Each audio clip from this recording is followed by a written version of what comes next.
Welcome to my YouTube channel. तुम्हाला सगळ्यांना सर्वात आधी महाशिवरात्रीच्या खूप खूप शुभेच्छा।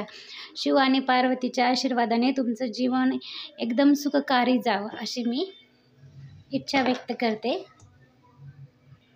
तर आजची रेसिपी आहे रताळ्याचा शिरा। त्यासाठी मी सगळ्यात आधी रताळे हे उकडून घेतले होते।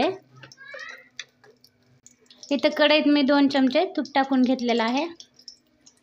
काल मी मार्केटमध्ये गेले होते रताळे आणायला, खूप शोधले पण कुठे सापडलेच नाही। मग आज असतो गेवराईचा बाजार, तर सकाळी सकाळीच मी बाजारातून फ्रेश असे रताळे घेऊन आलेले आहे। तर त्या रताळ्याचं मी बनवणार आहे शिरा। तूप चांगलं गरम झालेलं आहे। ते तुपामध्ये मी आता बारीक कट केलेले ड्रायफ्रूट्स म्हणजे बदाम आणि काजू छानपैकी परतून घेणार आहे। ड्रायफ्रूट्स म्हणजे काजू बदाम हे चांगले परतलेले आहेत। त्याच्यात आता मी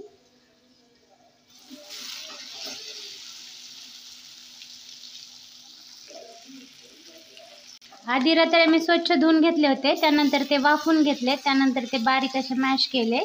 आता मी ते कढईत टाकत आहे, ज्या कढईमध्ये ड्रायफ्रूट्स आहेत, काजू आणि बदाम। रताळे तुम्ही उकडूनही खाऊ शकता किंवा शिराही करू शकता, जशी तुमची इच्छा असेल तसे तुम्ही खाऊ शकतात। उकडून बी खा किंवा शिरा पण काहीतरी चेंज म्हणून रताळ्याचा शिरा पण एकदा ट्राय नक्की करा। याच्यामध्ये साखर टाकायची काही गरज नाही, कारण रताळे हे ऑलरेडीच गोड असतात, त्याच्यामुळे मी याच्यात साखर टाकणार नाही।